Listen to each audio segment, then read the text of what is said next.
आहे त्याच्यामध्ये तर आम्ही करत असतो 4 ते 6 महिने लागतात. परंतु 15 दिवसात एवढं सारं अपेक्षित नसते, पण ते शक्य झालं.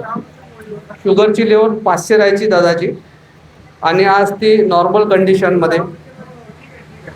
सोबतच त्यांचं जे इन्सुलिन चालू होतं, इमिजिएट इन्सुलिन बंद झालेलं आहे. एवढा मोठा बदल आयुर्वेदामध्ये शक्य आहे. याबद्दल आमचे वैद्यकीय अधिकारी दादाची सविस्तर मुलाखत घेतील. सर, नमस्कार. माझं नाव डॉक्टर अभिजित चव्हाण. मी विघ्नहर्ता रुग्णसेवा इथे वैद्यकीय अधिकारी म्हणून काम करतोय. आज आपल्या समोर काका आहेत. काका, आधी तुमचं नाव सांगा. सुधाकर झाडे. काकांचं नाव सुधाकर झाडे आहे. काकांना शुगरचा त्रास होता, जसं आता आपण थोड्या वेळ आधी बोललेलो की किडनीचा आजार किंवा हे जे शुगर आहे त्याच्यामुळे जे होणारे डायबेटिक न्यूरोपॅथी किंवा अल्झायमर हा जो डिसीज आपण आता बोललो, पार्किन्सन बद्दल वगैरे, ठीक आहे. तर आता शुगरचे 2 प्रकार आहेत बेसिकली. मग तुम्हा सर्वांना माहिती असतं की एक असतो तो जन्मजात, त्याला म्हणतात इन्सिपिटस, ठीक आहे. आणि त्यानंतर आपल्या लाईफस्टाईलमुळे होणारा जो आजार असतो त्याला म्हणतात मेलायटस, ठीक आहे.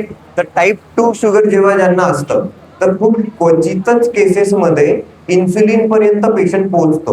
नाहीतर इनिशियल याच्यामध्ये जर आपण त्याच्याबद्दल काही मार्गदर्शन मिळालं किंवा आपण ती शुगर लेवल मेंटेन करत गेलो तर डायबिटीज 2 मेलायटस ज्याला आपण म्हणू, हा जो आहे तो थोड्याफार प्रमाणात रिव्हर्सिबल असतो. कारण हा एक आजार नाही आहे, हा एक लाईफस्टाईल डिसऑर्डर आहे. लाईफस्टाईल डिसऑर्डर म्हणजे काय? आपल्या खाण्यापिण्यामध्ये किंवा आपल्या ज्या काही आपल्या सवयी असतात रेग्युलर बेसिसवरच्या, त्याच्यामधनं होणारा जो आपल्या शरीरामधला इन्सुलिनचं प्रमाण आहे ते कमी करतं. तर तो आजार म्हणून त्याला ट्रीट करणं चुकीचं ठरतं. पण हे खूप इनिशियल याच्यामध्ये जर आपल्याला माहिती पडते आणि आपल्याला जर त्याबद्दल मार्गदर्शन मिळालं तर आपण हा असा रिझल्ट आयुर्वेदाच्या माध्यमातून, ज्यांना सुरुवातीला इन्सुलिन होतं. तुम्ही किती युनिट इन्सुलिन घ्यायचे काका? हे घ्यायचं 10-12 पर्यंत चालत होतं. 10-12. त्यासोबत गोळ्या वगैरे काही चालू होत्या? गोळ्या पण होत्या. 2 वेळेस की 1 वेळेस? नाही, 2.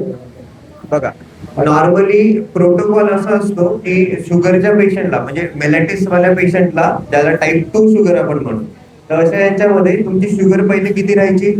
माझी 500-550 अशी राहायची आणि जेवल्याच्या नंतर जे राहत होती ते 400 पर्यंत राहत.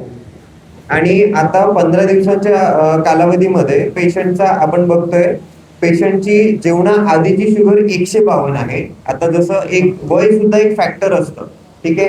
काकांच्या वयामध्ये 152 ते 180 पर्यंतची शुगर ही कॉमन पकडला जाते.